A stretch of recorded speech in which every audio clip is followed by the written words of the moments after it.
G'day, I'm Paul, and in the tune of giving you honest reviews, I have to be honest with you, the MX-5 isn't my cup of tea. It never has been. But today, I want to see if I can change my opinion of this car. This is the entry level to the MX-5 RF range. RF stands for retractable fastback. In Australia, it starts off at just under 40,000 bucks, and you can see the entire MX-5 price range in the comments below. This car's remarkable because it has an incredible history and a lot of followers, but it also starts at under 1,000 kilos. That's under a ton with the soft top. And I find that incredible, and that means that you don't need a massive engine to get thrills out of this.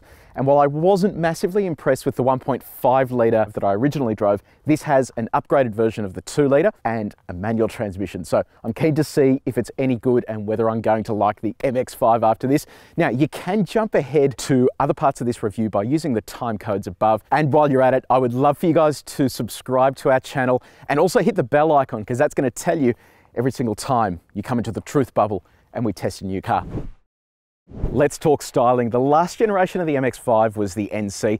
I still think it's a good looking car, but Mazda has really gone to town on this. Have a look at this front end. I mean, this is my opinion, but I reckon it kind of looks like a knife being thrown. It looks like it's in motion, and it looks like you want to get out of its way. And that is exactly what's happening here with all these lines that are cut out of it. It looks angry. I think the last generation MX-5 was sometimes criticized for looking a little bit soft. This, on the other hand, looks aggressive and really sort of stands out in traffic. I love the full LED headlights and the LED daytime running lights. That comes standard on the RF, so that's really good to see. And then you have this big gaping grille down here to suck air into that engine. Around the side here, have a look at these wheels. So 17-inch alloy wheels, and I love the design. The black offsets beautifully with the color of the car. 205 wide tires. These tires do a really good job of holding the whole package together. They also have a little lip on the edge, which means that black alloy wheel, you're not going to damage that too much if you get close to a curb. Let's jump over here. You can get a black pack for this car, which adds a black colored roof, surprisingly enough, and also Napa leather seats inside. $1,000, so I think it's a really good investment. The roof here is the alternative to the entry level, which is the soft top. The soft top's manually operated, so you have to use your hand and lock it into position, whereas this one is electrically actuated. You flick a switch in the car, but you can't open the roof if you're going any more than 10 kilometers an hour. So keep that in mind. You don't want to get stuck at a set of lights as it goes green, because it will just stop working on you. Come around to the back here. I love this light design. This really makes the car stand out at night. And again, it's a very simplified back end. You've got a boot opening there, and I'll run you through how much space there is in there shortly. An antenna here, dual exhaust pipes as well. It is a good looking unit. And the thing that I find interesting, when the car's in reverse, your reverse lights are actually tucked under there, which is kind of cool. So that really makes it stand out even when it's reversing. Let's chat interior. I think a lot of people agree that for a cut and dry, cheap roadster like this, it just needs to have all the essentials. And certainly Mazda has the essentials here. But how does it look?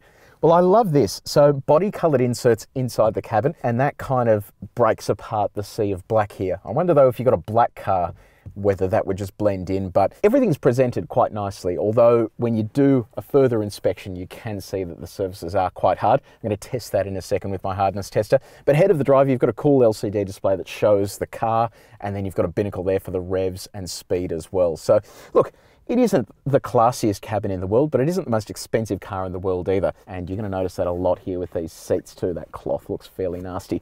Now, let's have a look at the hardness of our dashboard. We use this durometer to test exactly how hard the dashboard is. It goes from 0 to 100. 0 being soft, 100 being hard. And I reckon it's going to give our durometer a run for its money up here. Have a look at this. Push that down. Wow, that is pretty much maxed out the durometer. It doesn't go much higher than that. Let's see what this center console's like. Well, that's nice and soft though. So yeah, dashboard is fairly hard and scratchy and nasty, which is a bit of a shame. Okay, let's talk infotainment. MZD Connect is the infotainment system. It's a 7-inch unit. If you want to see our detailed review of MZD Connect, you can click up here to watch our full breakdown of it. But the basics of this are FM, AM, DAB+ digital radio. This also comes with satellite navigation. This is a touchscreen as well, but it's not a touchscreen when the car's moving. When the car's moving, you can only use these controls here with the shortcuts above them. Outside of that, it's a bit of a clumsy system. It does come with voice recognition, but the voice recognition really isn't very good. It does, although, come with the ability to add Apple CarPlay and Android Auto, which is a big step forward for this system. And fun fact, that's retrofittable to all cars or Mazda cars with MZD Connect as well. Okay, enough about infotainment. Let's talk about the features you're going to get with your MX-5 RF. And they start here with cruise control, fairly basic functionality, no radar, cruise built into that. A manual mirror, you don't get auto dimming function on that, unfortunately. You get a 6-speaker stereo. Stereo's okay, but it would have been nice to have a bit more sound in here while you're cruising down the highway. Single zone automatic climate control. You've got 2 USB ports plus an auxiliary outlet as well. On the safety front, the MX-5 gets a 5-star ANCAP safety rating, but it only comes with low speed AEB, so that's only going to work at city speeds. This is what the key looks like. It's a new generation of key. While you can keep this in your pocket to start the car, it doesn't work as a proximity sensor to enter the car, so you've got to get it out and manually use the buttons on the side. And that rounds out the features. Aside from your electric windows, reverse view camera, you don't get parking sensors. There really isn't too much to talk about in the MX-5. Where are you going to store your things? There is no glove box there, so Mazda has instead moved the glove box from here to up here.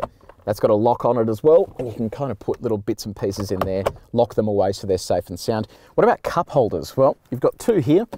Fits a bottle nicely. There's no cup holders in the door, obviously, no door storage either. But I love this feature. You can move your cup holder to the front here if you want. Only problem is, it is flimsy.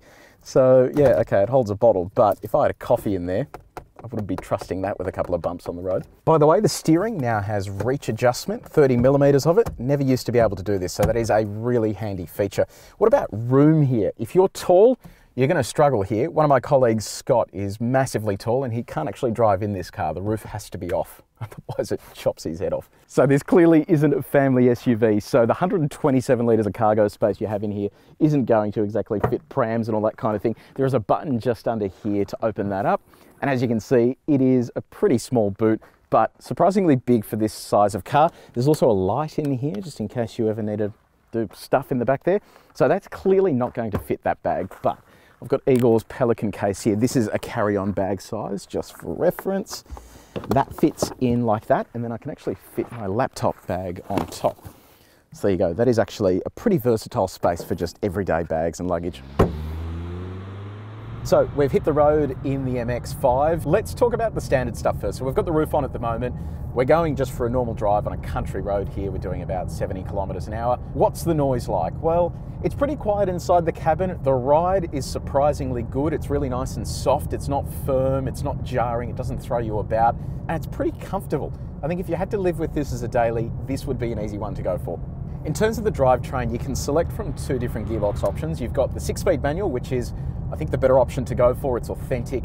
It's kind of what this car was built around.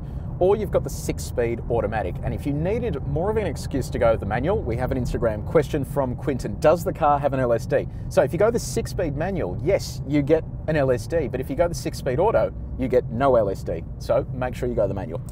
So what's visibility like? If you're driving this in and around the city, you're going to be surprised at how tight the turning circle is. You can virtually do a U-turn on a dime. Visibility out the front is excellent. The sides is good. The wing mirrors are pretty small, so you can't really see a great deal there. And looking out the back is kind of redundant as well, because there's not a whole lot to see there. Thankfully, you do have that reverse view camera, but the camera isn't really too crash hot. Before we get into some of the sporty driving here, there's no sport modes or anything like that. You just have one driving mode to suit the lot. The clutch. This car is so easy to drive. So if you haven't driven a manual in ages and you want to kind of step into a sporty car, the manual in this is super easy. The clutch is light, very responsive, so you're not going to stall it all the time. And the gearbox is fantastic. It's a tight little gearbox and you can just roll through the gears. There's a mechanical feel to it. I really, really feel like I'm connected to the car. So under the bonnet there is a naturally aspirated 2-litre petrol engine. It makes 135 kilowatts of power, just over 200 newton meters of torque, and that's a jump of about 15, 17 kilowatts over the last one. So you're actually getting more power and slightly more torque now with this new 2-litre engine. Alrighty, what about the roof? Let's take this thing off. We've got an Instagram question here from Cooper. How long does the roof take to come off? So it is a 12-second ordeal. Here it comes now. This bit disappears in the one that doesn't have the auto roof. It's just a hand job, so to speak. There goes the back of it, and then it'll beep once it's done. You get this cool animation here as well. There you go, operation complete. Okay, roof is down. This is what the MX-5 is all about. Oh, that sounds good. Peak power is at about 7,000 RPM, and when the roof is down, it actually sounds pretty impressive. Inside the cabin, you're getting that rush of air, and even at the speed limit, even at country speed limits as well, you're not getting a massive amount of wind through the cabin. This steering is so direct. Oh man, I literally feel like I am turning those wheels with my fingers.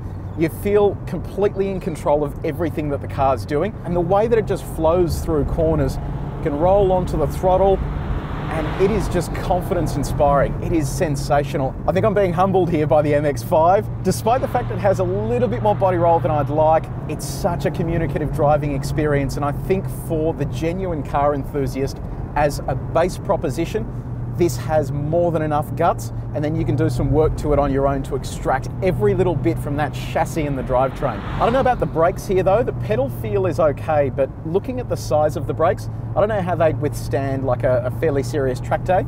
Yes, the car doesn't weigh much, but they look a little Mickey Mouse. The other thing that I'm hating here is the steering with regards to turning left. This is like the fourth Japanese car we've driven now with this consecutive issue. I just can't turn left because there's always a center console or something in the way. It's almost like the Japanese market doesn't have elbows.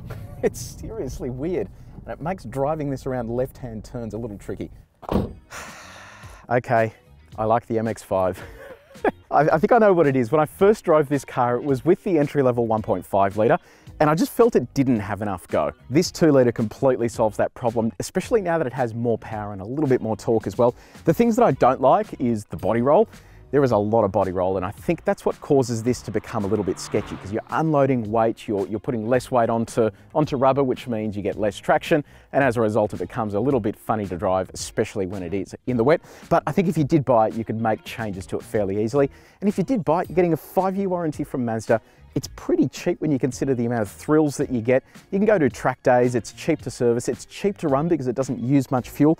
There really isn't much to not like about it. If there was another criticism I could think of is the lack of rear parking sensors. Yes, I know that it has a camera, but the camera is pretty crap. And then that means when you are parking, it's a bit hard to judge distances, especially if you're in a dark car park or something like that. So outside of that, this is a really fun car. And if, like me, you thought that it was a bit soft around the edges, you've got to go have a drive of one, especially in the 2 litre. Would I get the RF or the soft top? I'll probably just get the RF because the whole concept of manually closing a roof just seems like a little bit of a cop-out to me. I know it's less weight, but at the end of the day, I want to be able to flick a switch. So that is a review of the MX-5. Let me know in the comments below, what do you think of the MX-5? Did you buy one? And what have you done to make it track ready? I'm keen to see what people are doing. Get in touch with me on Instagram to show me some pictures of your track ready MX-5. In fact, Igor, our cameraman, he drives a very nice MX-5. What is it, Igor? An NB. And it has a roll cage for the occasional time he goes near a track. So let me see your pictures. If you did enjoy the video, please hit like. Don't forget to subscribe to our channel and also press the bell icon as well. It's gonna let you know each time I change my mind on a car and then grow to love it a little bit more. So until next time, drive safely.